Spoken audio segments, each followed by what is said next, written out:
uma castanha, a malvada Tassiana nunca mais vai esquecer. Atenção! Bancário do Banrisul concursado, presidente do Sindicato dos Bancários de Porto Alegre, deputado federal constituinte, primeiro prefeito do PT de Porto Alegre, governador de todos os gaúchos e gaúchas, ministro do presidente Lula e hoje presidente de honra do PT do Rio Grande do Sul. Vamos chamar junto o Lírio! A política é uma coisa importantíssima, pessoal. Não é uma profissão de alguém, não é uma carreira para o fulano. A política é a construção do bem comum, com o protagonismo de cada um, de todos nós. Boa luta, companheiros, construindo. Oh, mestre Olívio!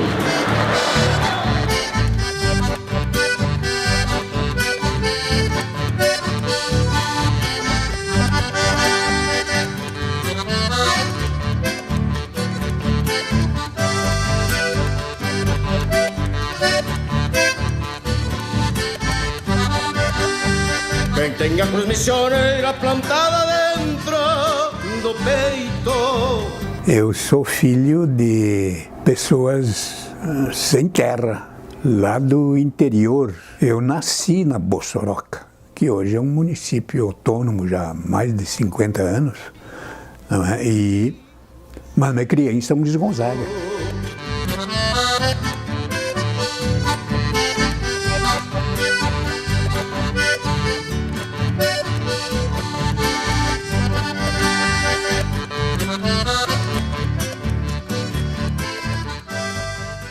Eu e Olívio, nós em São Luís Gonzaga, nós morávamos na mesma rua, a Rua Rio Branco.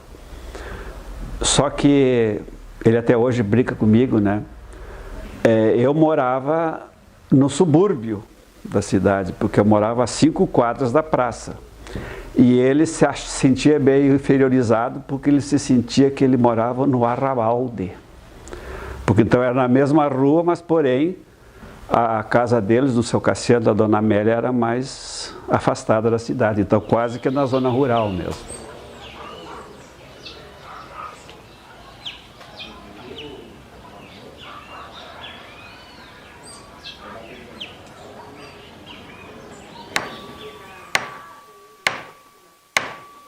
Nós íamos da Bossoroca direto para cá.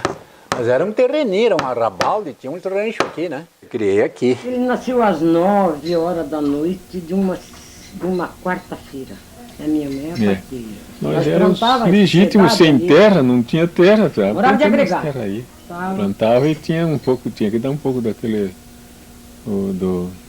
Era da plantação repartia com dava, o patrão, né? né? Repartia com o patrão um pouco tudo, mas eu dava coragem para eles de estudar sempre indo para frente no estudo para não serem igual eu, não é? Que se criei sem estudo, não tinha meios de ganhar mais fácil, né? Só no pesado, então influía eles. Igual vocês, não flashem no estudo porque depois vocês vão ganhar mais favorável do que eu, não é? Já com a roupinha mais limpa lá e tudo mais, de calçadinho. E para fora não tinha condições de colégio perto, era algum que outro muito longe. Primeiro eu disse, mas eu não estou querendo ir. Não, mas por causa concordei. Por causa das crianças. Criar, colégio e aqui não tem. Então nós vamos embora para a cidade. Foi num carretão daqueles soldados de capim, com uma quarteada de boi. Então ali a mudança veio toda. 5 dias. 5 dias de viagem, de Bossoroca a São Luís Gonzaga. Carreta de boi, não é? Devagarzinho. E não pode judiar dos bichinhos mesmo. Não tinha um ano completo, vim nos coeiros para cá. Vim nos coeiros, como se diz. nós vendíamos as hortaliças né, plantadas por nós. Nós saíamos com a cesta, meu irmão e eu, e ia vender lá no centro da cidade. E o dinheirinho obtido ali com a venda daquelas frutas e hortaliças e comprar revistas, livros, né? E isso não era muito farto lá em São Luís, né? Só tinha a livraria, naquele tempo, a gráfica A Notícia, né? E que depois vinha trabalhar nessa gráfica como, né? Ali até como gráfico e depois como entregador do jornal A Notícia. Esse jornal até hoje existe. Com 10 aninhos já trabalhava. Ah, trabalhava. 10 aninhos. Fizeram o primeiro serviço dele foi a vender o jornal. Era jornaleiro. Esse jornal nosso, A Notícia. Mas chegavam do colégio e me ajudar a plantar. A plantar, pegava a enxadita e você ia. O que eles ganhavam era para comprar um livro. Não, o servicinho deles era só para eles comprar os livros. Livro. Não importava com o chinelo que estava velho, era o livro. Roupa, calçado, eu dava um jeito, né? Mas agora os livros, o que eles ganhavam era para comprar o livro sem falta. Às vezes eu ficava até meia-noite, sempre eles estudando, lendo as coisas que eu achava que era interessante para mim ler. E eles gostavam de ler. Prestação do serviço militar. Fiquei 9 meses, fiquei o tempo, né? Saí cabo. Aqui. Tem que ficar bem aqui. Ficou bem. Os meus amigos eu tenho colocado eles aqui. Aqui o mestre Pila, ó. Pila Valles, Dona Eva, Sofer, os amigos. Meu amigo e meu guri de infância nosso da região aqui, Arnoldo Walter Doberstein. Esse foi o casamento. Eu tenho 2 fotos do casamento aqui. Cada foto tem uma história, né, tia? Tem uma história. Deixa eu ver aqui. A foto das crianças estão tudo aqui. Né? Ó, eu sou aquele ali, ó, do meio, Samuel. Aquele é meu irmão mais velho, ó. E aqui as minhas 2 irmãs, ó. Aqui meus avós paternos, ó. Esse aqui é meu avô materno, pai da minha mãe. Velho Savustino. Era o último quarto da mãe do pai, era esse aqui. Esse armário aqui foi o pai que fez, ó. Roupeiro que o pai fez, ó, pro casal. Esse é um roupeiro, obra do meu pai. Festinha caipira, mas eu não me vesti de caipira. Tá, festinha de caipira, mano.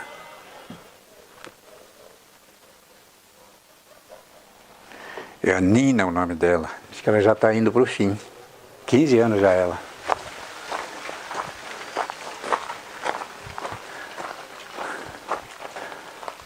Eles Oliveira Dutra, né? Porque a minha mãe era Oliveira e meu pai Dutra. A gente comemorar o aniversário dos velhos, não a morte. Então aqui a primeira placa é do meu pai, comemorando os 100 anos de nascimento dele.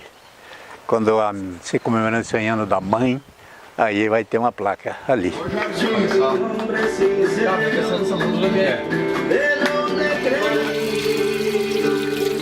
É só forte para os bons contra os ruins, é essa aqui.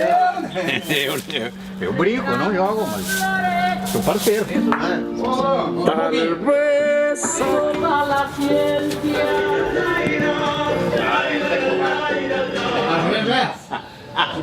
Ali, ó. E tem caminho, ó.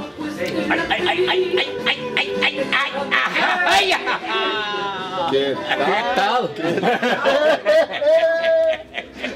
É no último que se dá o desastre. Barbaridade, rapaz. Ai, ai, ai, ai. Ai, ai, ai. Ai, 1, 2, 3, 4.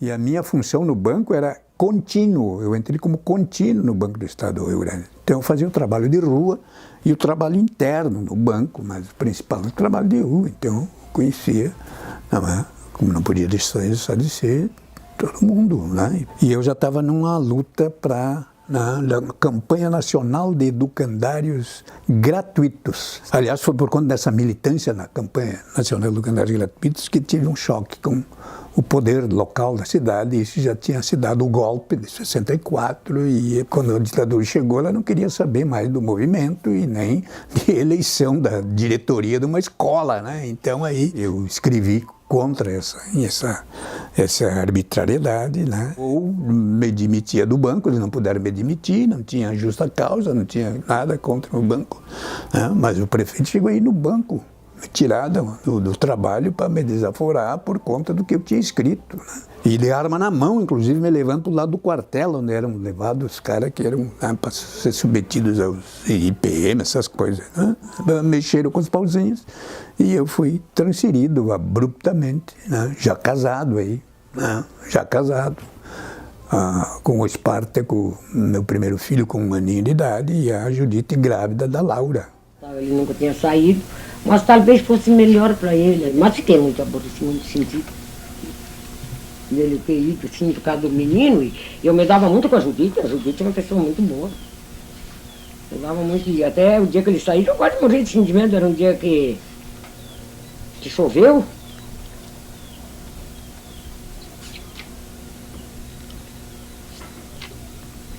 E eu me dava muito com o menino e com eles. E veio dizer para mim, mãe, a senhora, nós temos que ir embora, mãe. Amanhã vai chegar a condução para nós ir. Eu disse, meu filho, eu não posso dizer mais nada para vocês, porque foi mais por causa daquela história com o João Loureiro ali, que ele foi para lá. Aí ele foi transferido e ele tinha que ir pegar lá no serviço, era no mesmo banco. Depois um dia eu disse para o Cassiano, eu tinha um porco para carnear, eu disse, Cassiano, eu vou carnear o porco, fazer uma linguiça, tu vai lá levar para os filhos lá.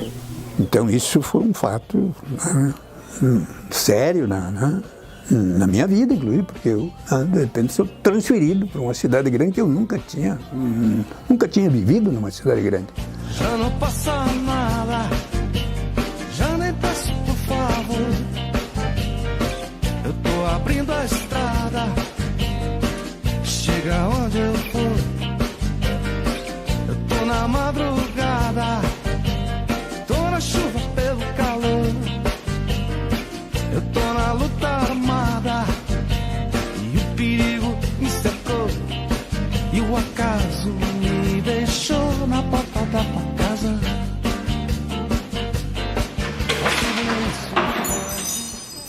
Eu fui o primeiro morador a ocupar esse apartamento, né? Quando cheguei em Porto Alegre, em 1970, transferido lá abruptamente de São Luís. Claro, eu vim primeiro, a Judite e o Espartaco, que já era nascido, ficaram lá até eu arrumar onde morar. Deixa eu ver quem é que chegou aqui. Sim. Foi eu. Quem? Foi. Tá chegando a Dona Ju, então. Ó, tu trouxe um mate, fez bem. Chimarrãozinho pra nós. Tá bem, Dona Ju, que bom. Nós estamos morando aqui agora já são 47 anos, né? 47. Fez em maio, né? Em maio, nós viemos para cá em maio de 70, então 47 anos. O Espartaco e a Laura, né, têm as suas casas, né, e a sua vida, mas foram criados aqui. A Judite, com a idade, ela já tinha dificuldade de subir esses 3 lances de escada, que nós sabíamos de cor quantos degraus tem cada lance. Né? 2 lances com 16 degraus e 1 lance com 17 degraus. A Judite já começou a ter problemas e aí a gente já tinha uma condiçãozinha melhor, um dinheirinho, né, economizado, e surgiu a oportunidade de comprar um apartamento do tamanho desse, mas no térreo, no mesmo bloco, né, que é lá, então, nós estamos morando agora, não é? Mas isso não faz 4 anos já. E aqui ficou, claro, meu escritório, a biblioteca, né, os meus livros, meus discos, não é? Lugar para a gente conversar, escrever. O ginásio é que então nós começamos a ser colegas. Eu tinha uma certa inveja da performance dele no inglês. O Olívio foi um cara que aprendeu a falar o inglês, a ler o inglês e sozinho praticamente. Estudava naqueles dicionários antigos que tinha a frase em português, a frase em inglês e embaixo escrito como uma forma de pronúncia. Não tinha esses esquemas de hoje, né? Então era assim que aprendi. Eu tenho a impressão que isso é uma faceta do Olívio Dutra, não é muita gente que conhece, né? Esse Olívio Dutra leitor, né? E até hoje o Olívio Dutra é um grande leitor, né? Um grande leitor. Tanto é que hoje nós temos uma confraria aqui em Porto Alegre, que nós dois fizemos parte, de pessoas mais ou menos da nossa idade, que o grande motivo que nos une é as leituras comuns que nós fizemos. Os grandes ricos brasileiros, né, você sabe, né, tem 5 magnatas brasileiros que têm uma fortuna igual a 100 milhões de brasileiros. 5 caras. Uma democracia sobrevive com uma tal concentração de renda desse tamanho? Não. Então, democracia não é só a gente ter o direito de falar, discursar, ir e vir. É o direito de, né, ter partilha na renda, né, no sistema capitalista e na fase neoliberal dele, não é? Os lucros, as rendas, os juros, os dividendos sobre o que nós produzimos são apropriados e acumulados por essa meia dúzia de gente. São 7 trilhões que vão ser passados em 20 anos para essas empresas que agora se apropriaram do pré-sal depois do golpe.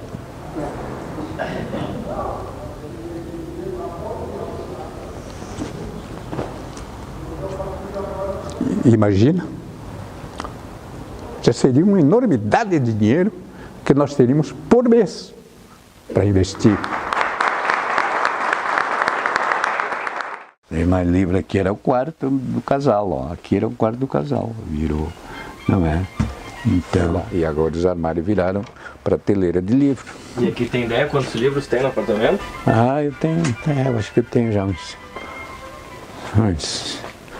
5 mil por aí. Isso é tipo uma cama que eu vou fazer. Se chegasse uma visita, tinha claro, tem coisa aqui embaixo. Agora já está enchendo de livro. Ninguém exerce uma liderança do tamanho que o Olívio exerce apenas e tão somente pelo carisma, né? E além do carisma, tu tem que ter substrato, não é, de cultura, não é? Eu faço versos como quem chora, de desalento, de desencanto. Fecha o meu livro, se por agora não tens motivo nenhum de pranto. Meu verso é sangue, volúpia ardente, tristeza esparsa, remorso não. Dói-me nas veias, amargo e quente, cai gota a gota do meu coração. E nesses versos de angústia rouca, assim nos lábios, minha vida escorre, deixando um lacre sabor na boca. Eu faço versos como quem morre.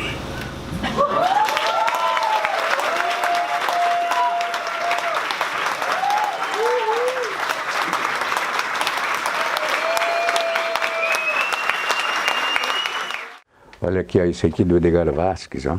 Olha aí.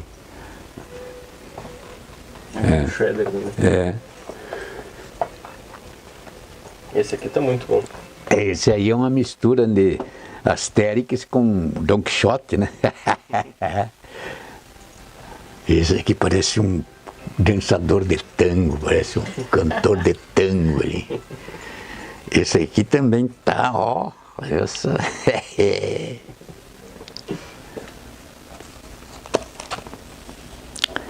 Sou de São Luís, do interior de São Luís Gonzaga. Aí eu fui estudar na cidade, fui trabalhar numa casa com a minha irmã e com a condição de estudar. Daí eu fui estudar, fui para o ginásio, depois tirei 2º grau no colégio das irmãs salesianas. Claro. E lá eu conheci o Olívio, que também era estudante, né?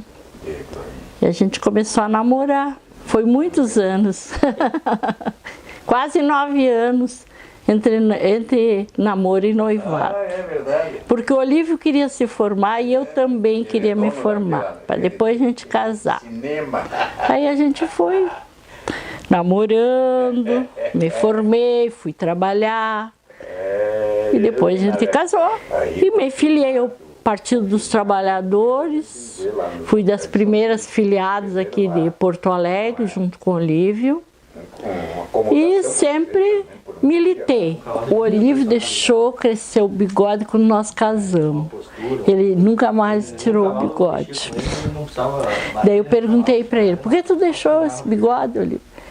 Para dar respeito.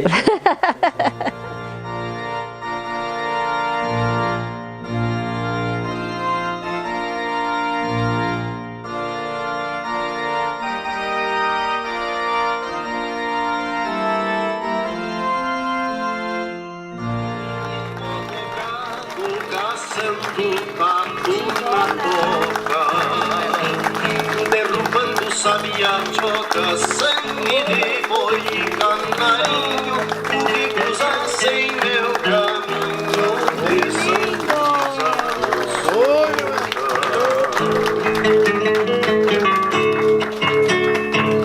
Nós alegramos profundamente por podermos compartilhar esta ação de graças, esta caminhada de vida jubilar, 50 anos, de testemunho, a vocação matrimonial. Eu, como luterano, Tarso como representando a comunidade católica e o Éder a comunidade africana, é um exemplo de como essa caminhada que duas pessoas fazem na sua vida também pode ser contagiante, marcante e expressa de que todos devem ser exatamente iguais, mas que a justiça prevaleça e todos possam ter as oportunidades em suas vidas. Em nome do Pai, e do Filho, e do Espírito Santo.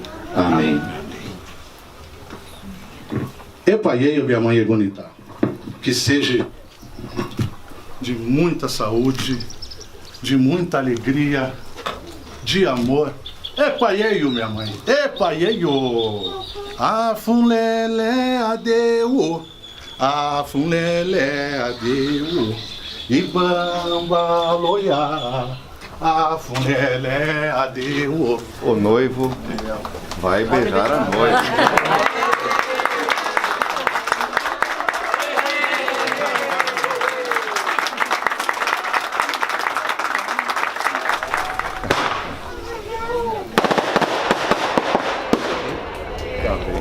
Que o Pai Oxalá e os orixás protejam vocês sempre. Muito axé, gente, pra vocês. Amo vocês.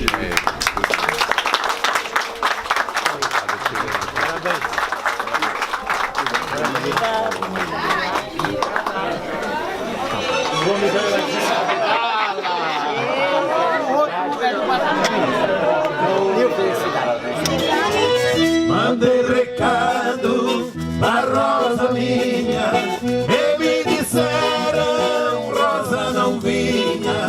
Mandei recado pra Rosa minha, e me disseram Rosa não vinha.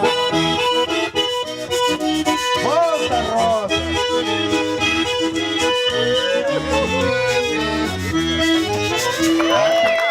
Viva o Lívio Dutra e a dona Judite! Seu bandido folha sempre todo dia, fazia alegria na lavoura da amizade. Bandido folha sempre todo dia, fazia alegria na lavoura da amizade.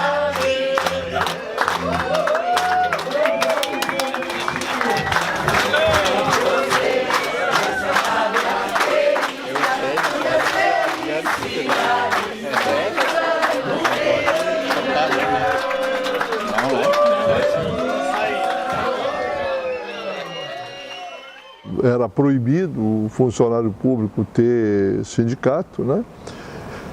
E essa luta trazia para a rua também os professores, os funcionários. O Olívio era era uma liderança sindical muito importante no Rio Grande do Sul, ele era presidente dos sindicatos bancários.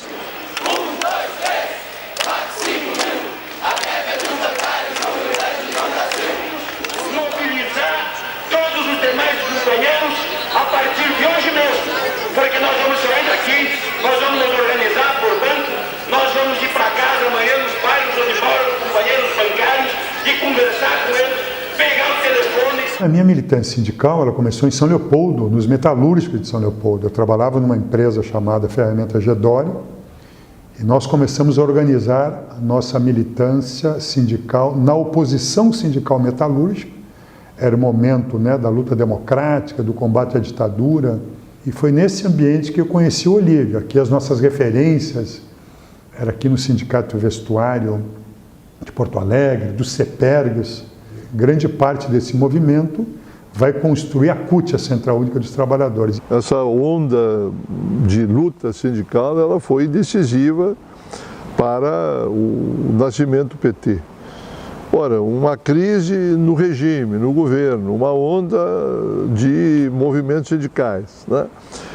E a adesão também forte da juventude. E aqui no Rio Grande do Sul, a figura do Olívio foi importantíssima para isso. Ele simbolizava muito essa luta sindical que rompia com o pereguismo por um lado e outro pelos sindicatos tolhidos, né? Os sindicatos amordaçados, impedidos pela ditadura de se manifestar. O Olívio tinha sido preso um pouco antes por uma ação de greve, legitimamente aprovada numa Assembleia, o que demonstra o arbítrio e o caráter ditatorial que ainda existia, né? Para nós era uma coisa assim, terrível ser preso naquela época, ainda mais que estava passando a ditadura, a gente tinha medo de tortura, mas ainda bem que o Olívio não foi torturado, mas teve 14 dias na prisão, né? As principais figuras de massa nesse momento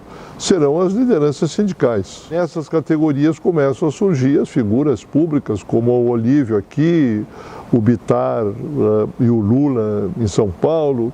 Então não houve muito debate na hora da formação do PT de qual seria o nome, porque a gente já estava sendo chamado na rua como o Partido dos Trabalhadores e acabou ficando efetivamente, né? O surgimento do PT no Brasil, ele é uma das novidades mais importantes do período pós-ditaduras militares na América Latina. Ele é uma novidade, inclusive, em relação às esquerdas europeias, que eram esquerdas antigas, esquerdas de partidos comunistas reformados. Então o PT, ele está sendo estudado, vai ser estudado historicamente como um grande momento de recriação da esquerda no mundo contemporâneo, fruto de um sindicalismo renovado, fruto de intelectuais de esquerda que se formaram no Brasil, fruto também de uma parcela progressista da Igreja Católica. Eu era advogado dos sindicatos bancários, o Olívio era presidente, e eu creio que foi aquela vez, foi a primeira que o Lula teve aqui. E o Olívio me chamou, né? Eu estava na minha sala de advogado, e o Olívio me chamou e disse: vem conhecer aqui o Lula, o líder sindical aquele, né, de São Bernardo, que ainda vai ser uma grande liderança política nossa, de Olívio. E eu fui lá e conheci o Lula através dessa relação. Então essa cumplicidade, né, política, cumplicidade de ideias, de propósitos do Lula e do Olívio, lançou Porto Alegre no centro da construção do PT, já que o Olívio foi um dos grandes quadros dessa construção. Eleição sem Lula é? Eleição sem Lula é? Eleição sem Lula é? Que na verdade foi um golpe com o nome de impeachment, o que afastou a presidente Dilma da presidência da República, para colocar em prática o programa derrotado nas eleições de 2014. Então, se mobilizar para isto é uma luta, né, em defesa da democracia.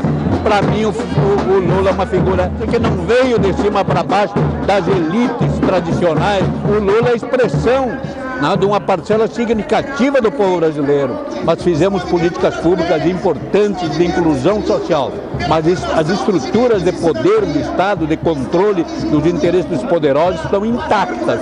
Então não é só uma eleição e não é só um personagem. Tem que ser o povo, não se conformar. A gente não se conforma nem com a gente mesmo, nem com as coisas. Mas a gente não precisa também dar de mal com o mundo, evidente, né? E faz política com garra, mas também alegria, mas crítico, né? E não abrir... Crítico internamente. Isso também, porque a gente se quer mudar o mundo, a gente também tem que se mudar, mas para melhor, né? Não para se conformar com as coisas. Mas que tal, Raul? Tudo bem? Firme, Raul, meu mestre? Tudo nos conforme? O futuro vai ser bom. Há de ser, vamos conquistá-lo. Vamos lá, energia. Isso, Começar de novo, hein? Nem que tenha que começar do zero. Que bom lhe ver. Isso mesmo. Lhe ver saudável. Com disposição de luta na mão no meio de vocês aí. É evidente que também saúde. Democracia não se faz sem partidos políticos. Não. Mas não pode ser partido político e balcão de negócio. Né? Tem que ser partido político com contornos programáticos, ideológicos claros. E o PT não podia ter frouxado as suas beiradas para se deixar cair nessa malha. É isso então, isso que desiludiu as pessoas. Então, tem que retomar. E aí é que eu acredito na juventude, nesse povo que está aí. Você não vai se candidatar agora? Não sou candidato a nada. Tem que enfogueirar essa juventude, gente boa e séria. Concordo. Claro, meu companheiro.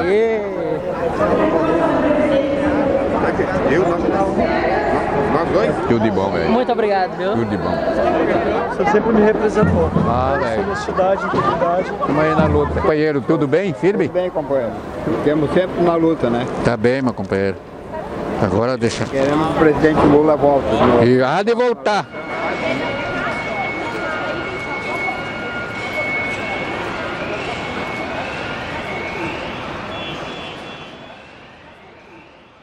Em 88, nós nos jogamos numa campanha diferente de mobilização, de ir para a rua, de caminhadas, passeatas, com muita música, com muita energia, muita alegria. Bolívio é do novo, Bolívio é do povo, ele tem a coragem de mudar.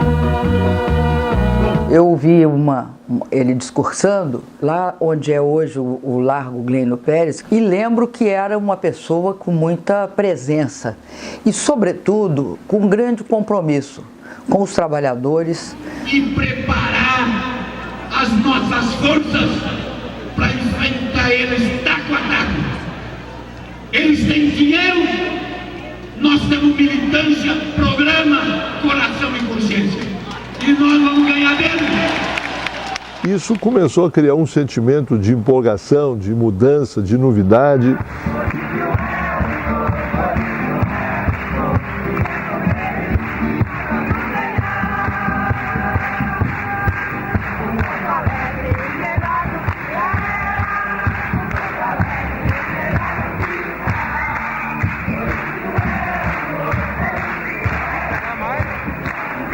E as candidaturas dos partidos tradicionais não empolgavam. Então, a vitória do Olívio já teve uma marca importante por isso.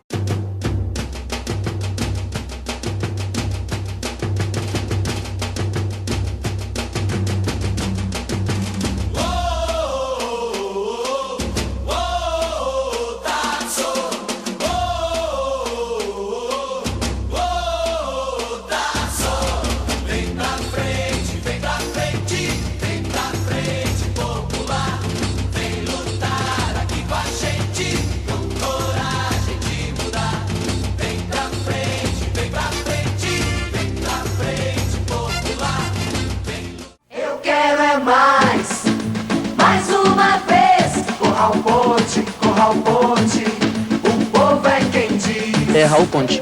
Eu quero mais uma vez, quero ganhar, quero ficar feliz. Essa cidade já teve a coragem de mudar.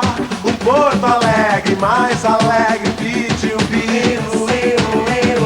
Uma cidade onde manda a vontade popular, pra mudança continuar. inverter prioridades, tirar o dinheiro público, a prefeitura, dos bairros ricos que já tinham infraestrutura e ter a coragem de inverter prioridade e apostar na necessidade do município socializar o dinheiro público. Os nossos governos foram governos que incidiram de maneira medular nas necessidades maiores, as carências da população de baixa renda em Porto Alegre. Na questão da água, na questão do esgoto, na questão da iluminação pública, na questão das escolas municipais, na questão das creches, na visão de um desenvolvimento econômico que levava em consideração o micro e pequeno empreendedor informal, né? Aqui foi instalada a primeira estrutura, né, viável, competente, organizada de financiamento de micro e pequenos negócios do país, né, com o Porto Sol, que depois foi aniquilado pela direita. Né? A ideia de que essa inversão de prioridades ela é fruto do protagonismo da própria população. Esse era o sentido do orçamento participativo. E o Olívio não é uma questão assim de que ele acha importante, ele acredita na participação popular, ele acredita no protagonismo, né, da população, de discutir as coisas, as políticas públicas, não? Governar com participação popular, acreditar que a participação popular ela é insubstituível. E aprenderam a negociar, um defendia habitação, outro a saúde, né? Então tinha que votar em cédulas as prioridades, né? E aí as prioridades mais votadas, as 3 primeiras tinham garantia de investimento. Nós achávamos que o transporte seria a prioridade de tudo que era lugar da cidade, né? Que o transporte era muito ruim. E aí, para nossa surpresa, o transporte ficou em 3º lugar na prioridade das pessoas. A primeira prioridade mais votada foi saneamento básico. Então foi uma surpresa nossa, quer dizer, se o governo não tivesse discutido com as pessoas, teria investido naquilo e não ia, a população teria ficado insatisfeita também. Teve gente que começou no orçamento participativo sem não saber nada e acabou conselheiro do plano diretor da cidade, né? A elevação de lideranças comunitárias a um estatuto de diálogo e de conflito político na cidade. Não somente preocupados com a sua água, com a sua rua, com o seu corporativismo regional, que é uma coisa absolutamente normal nesses movimentos, mas vendo a cidade como um todo. Esse eu acho que é o legado maior, é quando as pessoas se apropriam e propõem políticas públicas, porque não é só reclamar. Hein? Nós, no ano passado, realizamos mais de 100 reuniões em diferentes bairros e regiões da nossa cidade para discutir o orçamento que depois foi para a Câmara, ser transformado em lei para ser executado este ano. Portanto, nós estamos há 8 meses da execução de um orçamento discutido com a comunidade no ano passado. Isso é uma marca que começa no primeiro governo Olívio no município. E ele se estende durante todo o governo petista. Por um lado, pensar em políticas sociais que incluam as pessoas economicamente, socialmente. Por outro lado, também fazer com que essas pessoas participem politicamente. Não é por acaso que é uma das experiências democráticas mais estudadas no mundo, é o orçamento participativo de Porto Alegre. E isso colocou Porto Alegre no centro da questão democrática mundial, em relação aos governos locais, principalmente. E isso foi o elemento atrativo para que se fizesse aqui o primeiro Fórum Social Mundial. Porto Alegre é uma cidade, né, que era uma cidade provinciana, atrasada, do ponto de vista político, eu digo, que tinha suas lutas políticas, particularmente nos setores assim mais tradicionais da política, passou a ser uma fonte luminosa da experiência democrática no mundo. Que fez com que esta reflexão extraordinária que o Fórum Social Mundial traz para o Rio Grande irradiasse entusiasmo, irradiasse a ideia de que é possível vencer um projeto reacionário, conservador e neoliberal. E a vitória que nós construímos aqui animou muita gente. Isto é legado que não é uma obra, outra obra, uma avenida com um nome bonito ou não. Não, mudou a forma de governar. E isso o Olívio levou depois para o Estado também. Né? Primeira vez que eu usei o meu título como eleitora, eu tinha 16 anos, meu período que eu ainda estava na escola. e foi a partir do orçamento participativo, né, criado na gestão do Olívio Dutra. Além de a gente dizer, né, a cada 4 anos, teu voto é o teu poder, a gente estava podendo deliberar sobre o orçamento público, né. Olívio representa isso tudo. Olívio é o símbolo dessa resistência a partir de uma gestão vitoriosa e extraordinária da capital do estado, que ilumina o Rio Grande do Sul e que joga esperança. E é esta esperança, né, simbolizada no Olívio, que vai imantar, que vai energizar, que vai empolgar esta militância, que vai se transformar em militância, essa parcela tão grande da população do Rio Grande.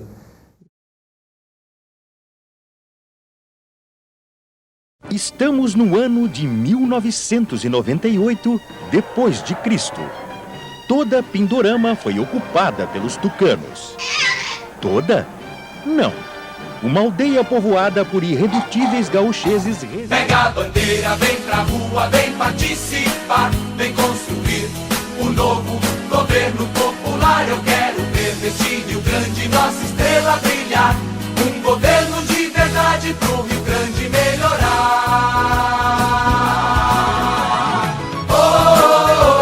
Olívio, governador pro Rio Grande melhorar. Vocês vão eleger um índio de Bossoroca, governador do estado do Rio Grande do Sul. Olívio é um governo da Frente Popular. Olívio, governador do Rio Grande melhorar. Em nome da Frente Popular, da Frente Trabalhista Rio-Grandense, dos demais partidos do campo democrático popular, já a condição de governador do Rio Grande a partir de 1º de janeiro do ano que vem. Olívio, governador pro Rio Grande melhorar. Olívio é o governo da Frente Popular. Olívio, governador pro Rio Grande melhorar. Olívio é o governo da Frente Popular. Olívio! E na sequência, né, em todo o desenvolvimento, eu tive um orgulho imenso de ser convidada por ele a ser secretária de Estado de Energia, Minas e Comunicação. Para mim foi muito importante trabalhar com o Olívio. Por quê? Porque eu acredito que o Olívio tem uma grande liderança política, que também eu acho que tem de ser extremamente enfatizado a capacidade de diálogo com a sociedade. Eu acho que a gestão dele abriu as portas para os movimentos sociais como um todo. Todos os movimentos sociais, diálogo com as mulheres, diálogos com a população indígena. A questão dos direitos humanos, a defesa do meio ambiente, as questões de gênero e de etnia. Em relação ao movimento negro, da mesma forma, quando o gestor, mais do que debate sobre isso, mas quando ele traz isso para a sua prática política, para a sua cultura política do dia a dia, e o Olívio fez isso muito bem.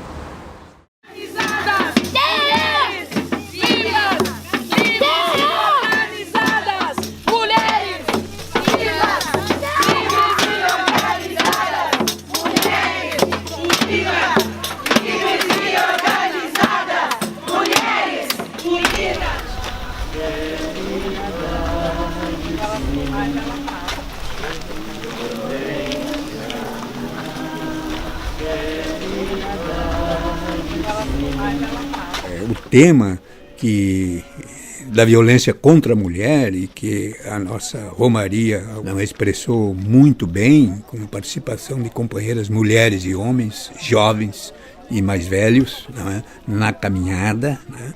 Foi muito instigante. Então eu sou um romeiro e me rejuvenesço a cada edição da Romaria da Terra, onde quer que ela aconteça. Eu quero fazer uma fala sobre o governo do Olívio Dutra, a importância que ele fez para nós, povos indígenas do estado do Rio Grande do Sul. ele não foi um homem de qualquer maneira para descriminalizar os povos indígenas, mas ele foi um parceiro e companheiro. O único governo do estado do Rio Grande do Sul que recebeu um grupo de povos indígenas caingangue dentro do seu palácio. Este ficou em memória de todos os povos indígenas do estado do Rio Grande do Sul. E também tantos projetos que ele tem montado para os povos indígenas, ajudando, buscando, resgatando a cultura dos povos indígenas do estado do Rio Grande do Sul. Obrigado, Olívio Dutra. Continua, somos parceiros e companheiros de luta. E as nações Guarani e Caicangue são a base, a cepa, a origem do nosso povo. Com muita honra, os recebemos na sede do governo. Eu era acampada naquela época e, na verdade, tanto o meu assentamento, que é o assentamento Conquista da Luta em Piratini, assim como vários outros assentamentos do estado, só saiu em função da importância que o Olívio Dutra deu para a aquisição de terras, né, junto ao INCRA, em parceria com o INCRA, para fazer novos assentamentos, né, tentando dar um início, né, de fato, de um programa de reforma agrária dentro do estado. Os 25 representantes do acampamento de Viamão foram recebidos pelo governador Olívio Dutra e pela primeira-dama Judite Dutra. Aproveitando a visita, os sem terra fizeram um mutirão para limpar os jardins do Palácio Piratini. Ao meio-dia, os trabalhadores participaram de um almoço no Galpão Crioulo. Daqui para frente, o que vocês esperam do novo governo? A gente espera que o governo continue com essa abertura de conversa com o Movimento Sem Terra e que a gente consiga resolver de uma vez por todas o problema das famílias acampadas. O governo Olívio Dutra foi o que mais fez assentamentos em toda a história do Rio Grande do Sul e eu acredito, num olhar a nível de Brasil, em todos os estados, nunca teve um período de gestão de governo que gerou tantos assentamentos. Então, não foi simplesmente adquirir terras, fazer assentamentos de qualquer forma, né? Aqueles assentamentos sem viabilidade, sem cuidado com as pessoas, sem um pensamento de fato de desenvolvimento, né? Ele foi uma iniciativa de fazer assentamentos pensando estrategicamente o início de uma produção, valorizando a agroecologia. É o nosso governo, com o Olívio, que cria a Secretaria do Meio Ambiente no Rio Grande do Sul, né? E dá um sentido forte a esta agenda.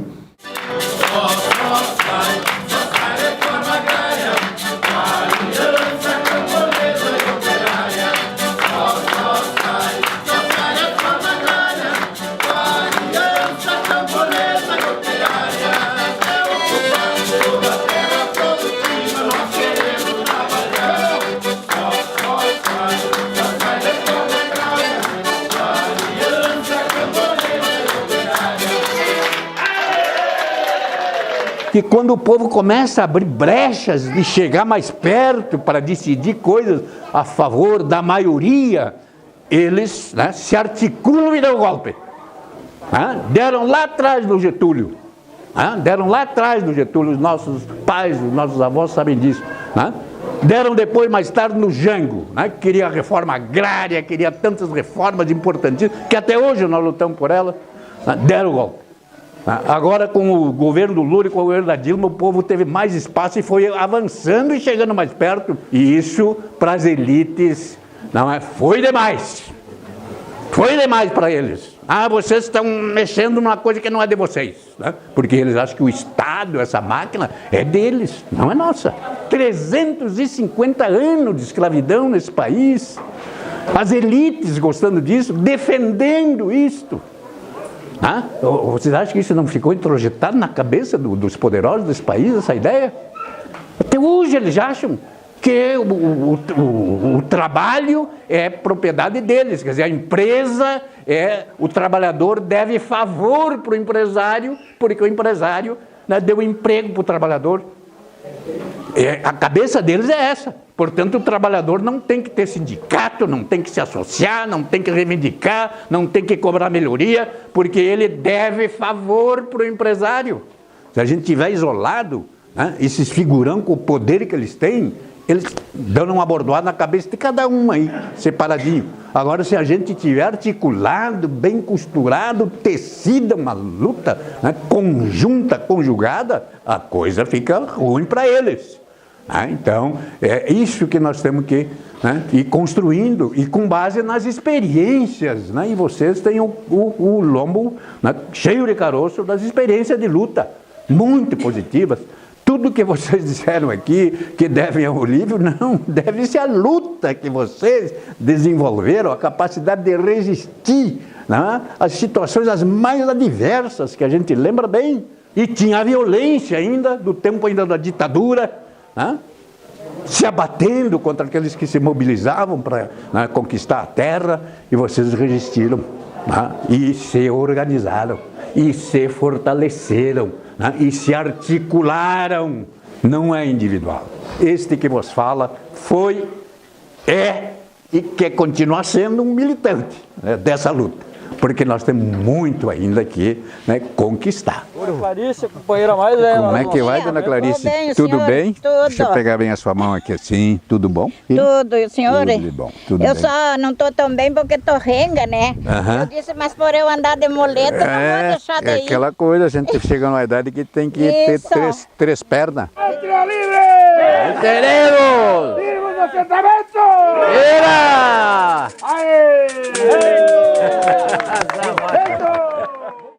Então a gente teve vários espaços no mercado público, espaços de feira por Porto Alegre, nos municípios, assim como também o espaço na Expo Inter. Pela primeira vez a reforma agrária teve um espaço e nós temos constituído hoje o Pavilhão da Agricultura Familiar, né, que o sucesso que é, e teve origem naquela iniciativa lá no governo Olívio Dutra. E boa luta. Boa luta. Oi? Eu quero tirar uma foto. Tiramos. Diz o teu nome pra ele. Olívia. Olívia! Ah, minha xará! Uma honra, Olívia. Já tivemos tempos bons. É verdade. Temos que continuar peleando para não perder o que já conquistamos e ampliar as conquistas e não, né, nos decepar em direito. E ali tem outra banca. Que tal? Como é que vai, companheiro? Muito feliz poder rever o senhor de novo aqui. Mas igualmente. Cada ano que o senhor está aqui, ter a felicidade de me encontrar com o senhor. Eu fico muito contente. Um grande abraço, nós estamos lhe mandando da cidade de Rio Grande. Como é que estão pro ano que vem, vamos? Não sou candidato a nada. Nem eu. Mas vou estar na peleia e quero estar contigo nisso aí, ser candidato a nada, estar lutando pelas coisas certas. Inclusive, essa alimentação foi a primeira experiência do governo do estado comprar alimentação diretamente da agricultura familiar, dos assentamentos de reforma agrária, e fornecer ela não só para os acampamentos, mas também para algumas escolas, hospitais, e daí que se gerou todo hoje que é um programa federal de aquisição de alimentos da agricultura familiar, né, para as instituições, da merenda escolar, do Luz para Todos, né, o Minha Casa Minha Vida, o próprio Bolsa Família, são todos programas importantíssimos que gerou o desenvolvimento do país, mas na verdade teve como laboratório essas iniciativas aqui no estado, a partir do governo Olívio. Sem sombra de dúvida, foi um governo que antecipou várias coisas que iam acontecer depois, principalmente durante o governo do presidente Lula e no meu. Da questão da Ford, foi a oportunidade vista pelos setores conservadores do Estado e pela mídia de colocar o Olívio contra a parede. É que a Ford veio para não ficar. A Ford veio para ficar na Bahia. Não podemos esquecer que tinha a CM na Bahia. Antônio Carlos Magalhães não era pouca coisa. Então a Ford veio impondo uma proposta não razoável para o Rio Grande do Sul, porque a intenção inicial era que o Rio Grande do Sul não aceitasse a Ford. Então era um projeto de desestruturação do governo Olívio. Evidentemente que tinha toda a mídia gaúcha fortemente contra o Olívio, que achou a oportunidade de ouro para colocar o Olívio contra a parede. Então, havia, na época, havia coisas muito engraçadas, que o Olívio tinha dado um chá de cadeira nos representantes da Ford. Bom, o Olívio era governador do estado, representante da Ford, que esperasse sentado, mas isso que se criava assim como se fosse um grande problema. Até a parte de isenção de impostos, né, que a Ford queria botar a goela abaixo. E evidentemente que depois ela vai cair nas mãos de um conservador um membro da ditadura, um homem na época era do PFL, agora nem sei mais como é que se chama esse partido, ele troca tanto de nome, eu acho que é Democratas. Ele era um grande líder da direita no Brasil e tinha vindo da ditadura, e ele recebe de mãos abertas a Ford na Bahia. Então eu acho que a história da Ford tem que ser recontada, a história da Ford tem que ser estudada. E na verdade o que a mídia fez, ela contou só uma versão, ela mostrou só uma verdade para a população gaúcha. Tanto é que muitas pessoas por muito tempo ficaram acreditando que o Olívio tinha tomado a decisão errada. A gente vê hoje a Ford tendo que indenizar o estado do Rio Grande do Sul e por defender de fato a sociedade gaúcha dos interesses do mercado, em virtude do posicionamento do Olívio, que fez justamente o que eu acho que os gestores públicos deveriam fazer, que é defender a sociedade gaúcha, que é defender o patrimônio. Eu quero militar no partido e quero que o PT também saiba tirar lições, não é, dos erros cometidos por figuras. Essas figuras não são o partido, elas são parte do partido. O partido é um projeto coletivo, solidário, tem que retomar o seu verdadeiro rumo. Me animo e reanimo no contato direto com a população e com a base do nosso partido. Mas que bom viver com saúde, viver bem assim. Como eu sempre digo, a gente está pelegueando bem a natureza. Isso. Vamos ficar mais aqui, vamos esperar o... A gente vai. A gente vai, mas vamos. Mas não vamos. Segurar aqui, não temos pressa de sair desta para outra, porque a gente tem que se aperfeiçoar, não é? Com certeza. Corrigir-se tudo para depois chegar. Bom dia. Sempre tem que ter um sistema de transporte coletivo que possa atender o melhor possível a população, né? Interligue bem os bairros entre si, os bairros e o centro com os bairros. E eu vivo isso no cotidiano desde que vim aqui para Porto Alegre. E não só da casa para o serviço e vice-versa, mas também ir visitar, ir para os parques. E eu acho que o Olívio, ele traz essa característica assim, não de semideus, que às vezes a gente olha para um político e parece que é um pouco isso, né? Mas de cidadão comum. Ele se colocou muito nesse papel. E eu acho que enquanto gestor, ele também conseguiu traduzir isso nas políticas públicas que se começou a pensar a partir do Ministério das Cidades. Seja de mobilidade urbana, né? Seja a própria questão de transporte público em si. E eu também gosto de andar de bicicleta, né? Bicicleta é um sistema de transporte. Todos os domingos, estando em Porto Alegre e não estando caindo raio, pode estar chovendo, mas uma chuvinha leve, eu saio a partir das 8 horas e faço esse roteiro com muito gosto. O ciclismo é um esporte, mas eu não faço por esporte, eu faço por gosto, para me equilibrar nas duas rodas. Também não é para me refrescar com a brisa, também para me movimentar, é saudável, né? E também para não só enxergar, mas ver as coisas na cidade, porque é muito interessante que às vezes de uma semana para outra tu passa num lugar e não tinha percebido que ali tinha alguma coisa interessante. Nunca tive carteira de motorista, não sei dirigir veículos de explosão. Então está faltando também aí para enfrentar isto a mais investimentos no transporte coletivo público, né? Essa é uma questão também séria para a humanização da cidade.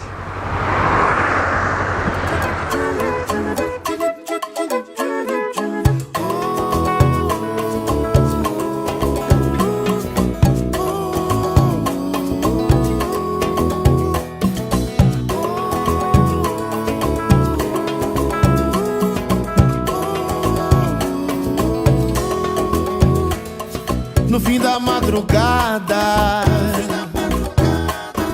a luz do amanhecer revela o verde azul do mar e a saudade do meu bem querer.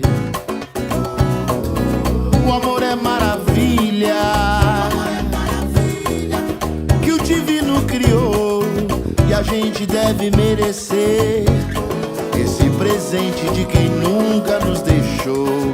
Oh, oh, não demore, volte logo para mim, pra iluminar esse querer que não tem fim.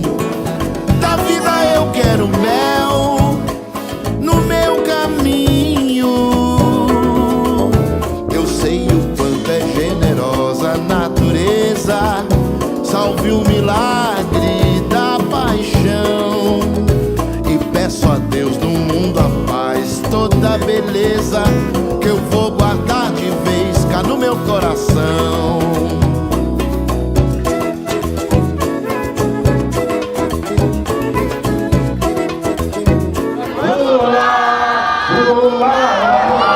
Guerreiro do povo brasileiro!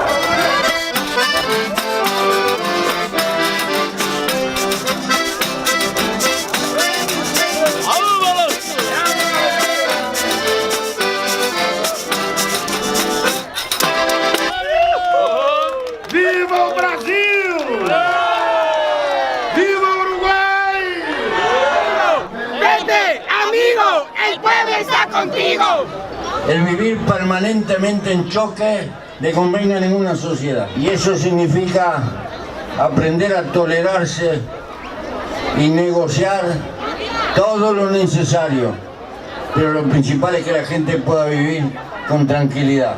Ese es el desafío que me parece que tenemos todos hoy en América. Porque está el Twitter, está el Facebook, cualquiera dice cualquier cosa. Y no creo que se pueda progresar con odio. Con odio se retrocede. Que nós queremos ser sujeito de uma política que o povo a constrói e que garante que o Estado, nas três dimensões, estejam sob o controle da maioria do povo e não dos grupos econômicos poderosos, ligados com o latifúndio, com a especulação imobiliária, com o setor financeiro, com os grandes grupos internacionais. Nos nossos governos, eles não perderam nada, eles ganharam e muito. O que incomoda eles é que o povo também ganhou, e numa proporção que eles não queriam que o povo ganhasse. Conheci o Rosseto militando no movimento sindical, e a partir daí nasceu uma relação de amizade muito forte, como nasceu a minha com Olívio Dutra, porque eu conheci o Galo Missioneiro em 1975, quando ele tinha sido eleito presidente do Sindicato dos Bancários. Foi a primeira vez que eu vim a Porto Alegre, foi numa palestra no Sindicato dos Bancários de Porto Alegre, onde eu conheci também o Tarso Gerro, que era advogado do sindicato. Eu convivi com meu companheiro Olívio Dutra, quando prefeito de Porto Alegre, com o Raul, com o Tarso, como prefeito de Porto Alegre. Eu convivi com o Olívio quando governador, por isso eu não tenho dúvida nenhuma que a história saberá julgar o mandato de governador do companheiro Olívio Dutra. Está aqui os nossos companheiros descendentes que estão a dura pena sobrevivendo nesse país que muitas vezes não quer reconhecer que os índios não pedem favor, eles pedem apenas reconhecimento. Esse país poderia ter sido muito mais evoluído se não fosse exterminado aqueles que já moravam no Brasil quando aqui chegaram os europeus, que eles eram o dono disso aqui e que foi tomado, quase que exterminado, mas estão sobrevivendo. E cabe a nós termos compromisso com ele para ajudar com que eles sobrevivam e sobrevivam bem. Por isso, obrigado, companheiros, por essa lição histórica que nós tivemos hoje aqui nas missões. Valeu, Lula! A política é da natureza do ser humano. Nós somos políticos desde que damos o primeiro marido ao nascer. Nós somos políticos quando nos organizamos nos nossos movimentos, nos nossos sindicatos, nas nossas cooperativas, nas nossas associações, nos diretórios acadêmicos, nas nossas comunidades religiosas. Tem pessoas que estão envenenadas pelo discurso fascista ou não fascista, de pouquíssimos. Tem pessoas que são desinformadas constantemente pela grande mídia. Tem pessoas curiosas querendo saber das coisas para formar sua opinião. Por isso nós, cada um de nós, temos que conversar com todas essas pessoas. Olívio! Olívio! Olívio! Olívio!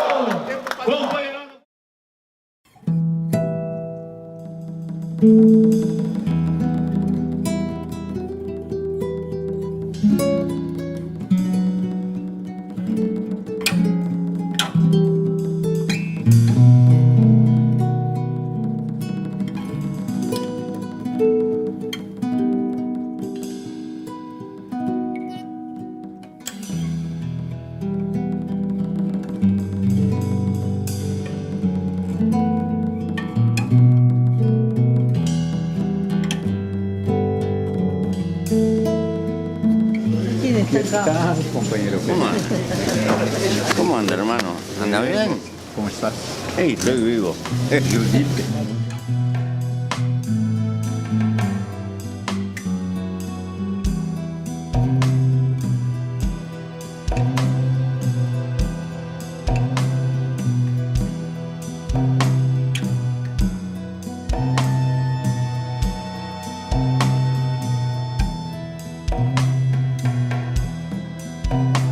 La tortura no empezó con la dictadura militar.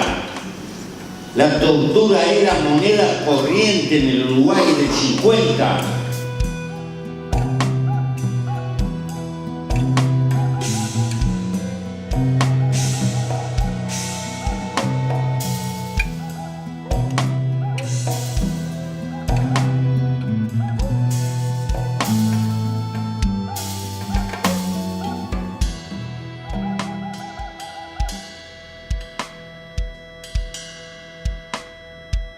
Compañero Pepe, acá estamos. Aquí estoy con la guardia. Qué buena. Buenos días, ¿qué tal? Buenos días. Judite. Buen día, pasa.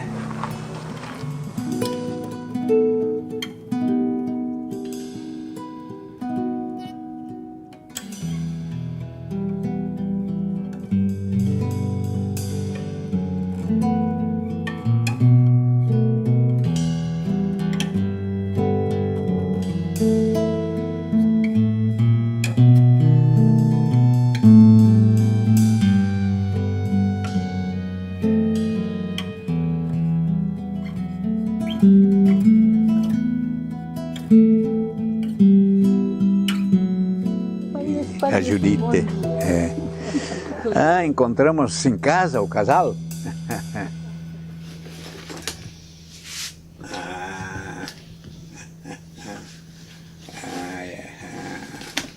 A ver se conoces. 67, isso aqui. 1967. Deixa eu fazer uma especulada aqui. Essa caligrafia. Aqui está do outro lado. Ele escreveu dos dois lados. O diário. El Che Guevara. O Che Guevara. Eu estava imaginando. Che Guevara foi por 68. Ah, tu tem essa relíquia, a caligrafia dele, né?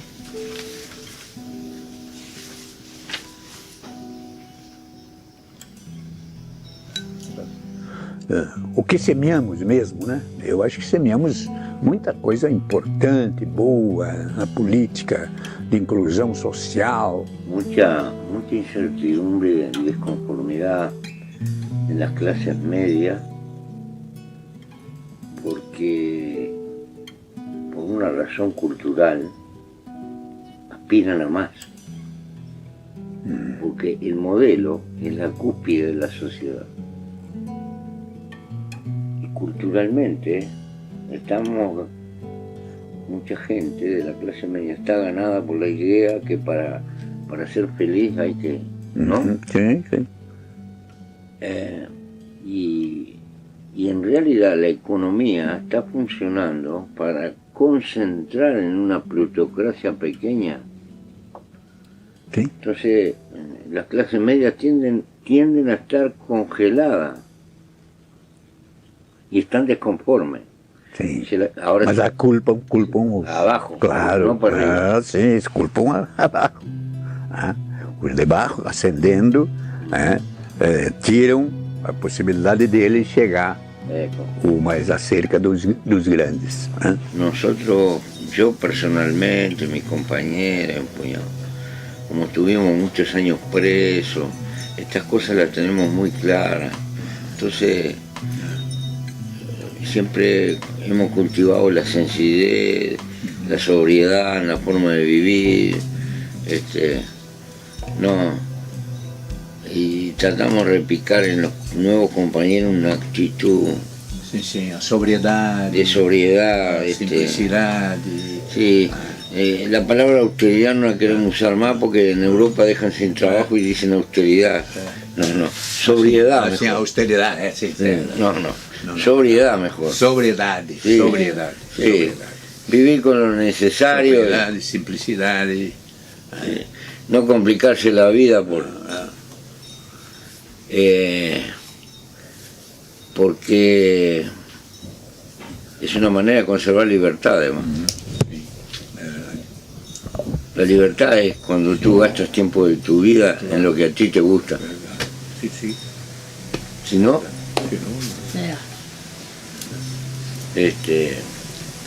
pero hay una presión del medio ambiente brutal, desde que se levanta la gente, compre esto, compre lo otro, Sociedade de consumo.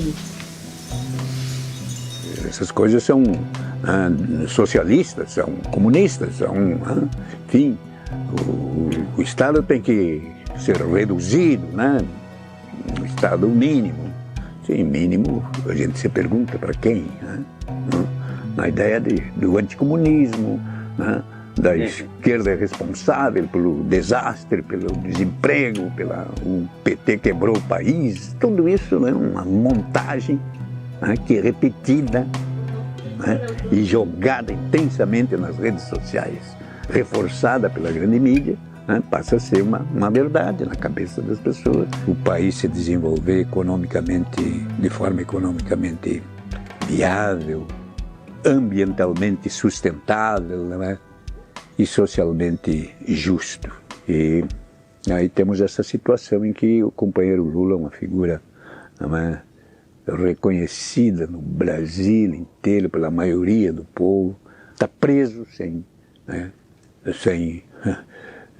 justificativa concreta dos crimes dos quais é acusado e sem possibilidade de se defender, livre, fora da cadeia. Aquello de Goebbels, una mentira repetida 1000 veces, torna-se uma verdade, sim. O senhor se afastou do parlamento? Yo me jubilé, salí del parlamento. Saiu.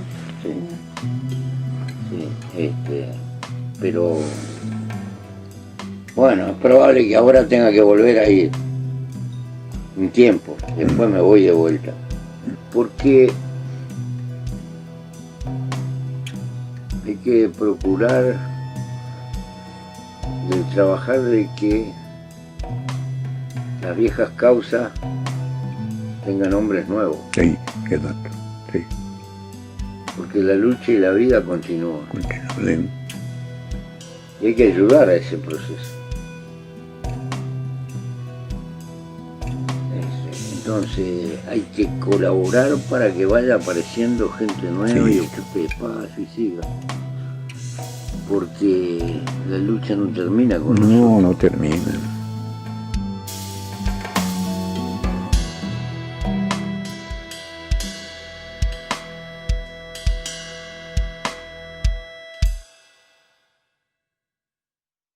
E hoje, diante do que nós estamos assistindo, mais do que nunca é importante resgatar esses governos. É um mundo tão egoísta que a gente vive. A própria questão política partidária é uma coisa tão faço para si próprio, eu faço para os meus, né? Aquela coisa mais coletiva que deveria a política servir para isso, né? A gente não vê.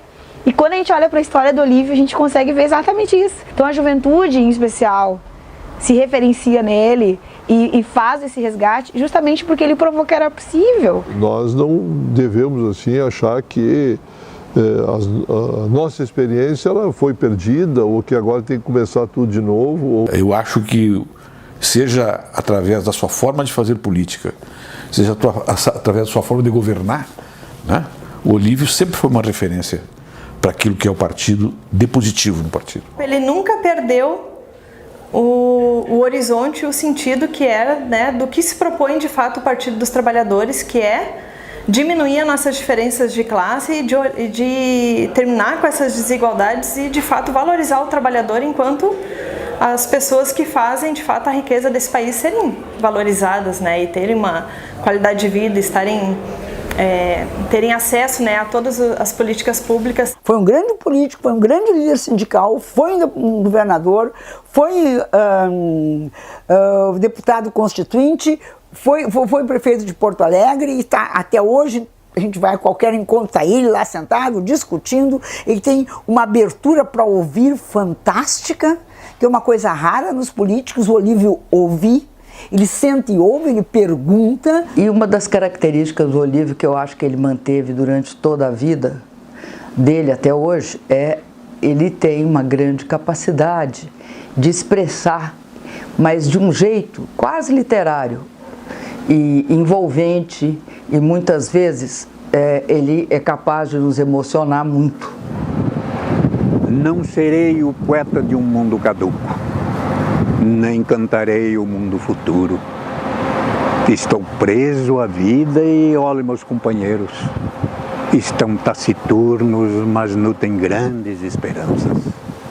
Entre eles considero enorme a realidade. O presente é tão grande, não nos afastemos. Não nos afastemos muito, vamos de mãos dadas. Não serei o cantor de uma mulher, de uma história, nem darei suspiros ao anoitecer a paisagem vista da janela. Não distribuirei entorpecentes, nem cartas de suicida. Não fugirei para as ilhas, nem serei raptado pelos serafins. O tempo é a minha matéria. O tempo presente.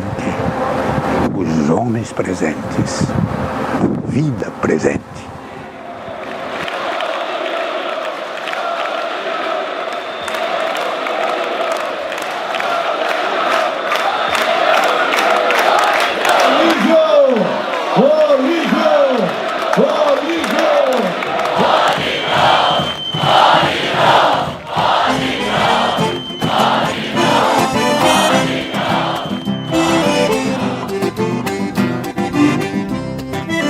Chegou a hora de mudar o Rio Grande. Vem pra luta retomar o que é teu. Quem mentiu para os gaúchos se enganou, que está pensando que o eleitor se esqueceu. Gauchada, é hora da verdade. Vamos dar a resposta, é nossa vez. Trabalhadores do campo e da cidade, votem em Olívio que a gente iguala a vocês. Olívio Dutra é a cara do Rio Grande, é missioneiro, é galo que sabe brigar. Olívio Dutra é governo de verdade, neste gaúcho você pode confiar. Olívio Dutra é governo de verdade, nesse gaúcho você pode confiar.